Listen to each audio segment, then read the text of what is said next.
પોરબંદર જિલ્લાને હરિયાળો બનાવવાના હેતુ સાથે વન અને પર્યાવરણ મંત્રી મોઢવાડિયાની અધ્યક્ષતામાં એક વિશેષ કાર્યક્રમ યોજાયો હતો, જેમાં જિલ્લામાં 1 લાખથી વધુ વૃક્ષો વાવવાનો મક્કમ નિર્ધાર કરવામાં આવ્યો હતો।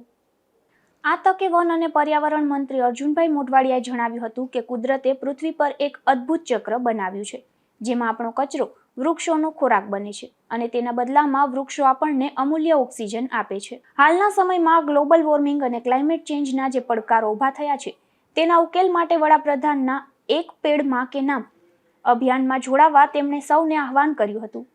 ગુજરાતમાં હાલ વન વિસ્તાર 11% જેટલો છે, જેને વૈજ્ઞાનિક માપદંડ મુજબ 33% સુધી લઈ જવા માટે જનભાગીદારી અનિવાર્ય છે।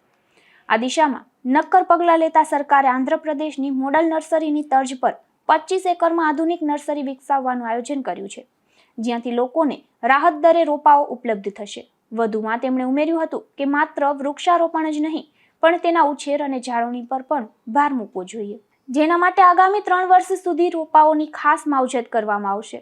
જળ સંચયના મહત્વને સમજાવતા તેમણે જણાવ્યું કે 21મી ફેબ્રુઆરીથી સુજલામ સુફલામ યોજના અંતર્ગત તળાવો ઊંડા કરવામાં આવશે। ગામના પાદર અને રસ્તાઓની આસપાસ મહત્તમ વૃક્ષારોપણ કરવા સરપંચોને અપીલ કરતા તેમણે જણાવ્યું કે ધારાસભ્યની ગ્રાન્ટમાંથી અંદાજે 50 લાખ રૂપિયા જેટલી રકમ પર્યાવરણ અને જળ સંચયના કામો પાછળ ખર્ચવામાં આવશે, જેથી આવનારી પેઢીને હરિયાળું અને સુરક્ષિત ભવિષ્ય આપી શકાય। આ તકે પૂર્વ કેબિનેટ મંત્રી બાબુભાઈ બોખીરિયાએ જણાવ્યું હતું કે વૃક્ષો માત્ર કુદરતી સંતુલન જ નથી જાળવતા, પરંતુ તે ખેડૂતો માટે પણ પૂરક આવકનું મજબૂત સાધન પણ બની શકે છે। ખાસ કરીને નારિયેળીના વાવેતરને સોનું ગણાવતા તેમણે ખેડૂતોને અનુરોધ કર્યો કે જો પોતાની વાડીના શેઢે 20-20 ફૂટના અંતરે નારિયેળી વાવવામાં આવે તો મુખ્ય પાકને નુકસાન પહોંચાડ્યા વગર જ વર્ષે અંદાજે 15 લાખ રૂપિયા સુધીની વધારાની આવક મેળવી શકાય છે। ગ્રીન પોરબંદરના મુખ્ય આયોજક રામદેવભાઈ મોઢવાડિયાએ જણાવ્યું હતું કે ગ્રીન પોરબંદર અભિયાન હવે વટવૃક્ષ બની ગયું છે।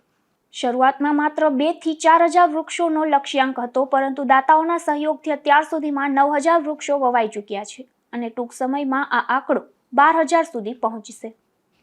આ સમગ્ર પ્રોજેક્ટ રાજકોટના સદભાવના ટ્રસ્ટ દ્વારા સંભાળવામાં આવી રહ્યો છે, જેમાં 1500 રૂપિયા દાતા અને 1500 રૂપિયા ટ્રસ્ટ ભોગવીને કુલ 3,000 રૂપિયામાં એક વૃક્ષની સંપૂર્ણ જવાબદારી, પાંજરું અને પાણી પાવાની વ્યવસ્થા ટ્રસ્ટ દ્વારા કરવામાં આવે છે।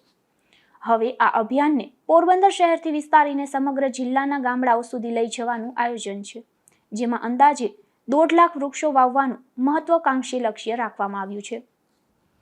નિપુલ પોપટ સાથે અશોક થાનકી, ગુજરાત ન્યૂઝ, પોરબંદર।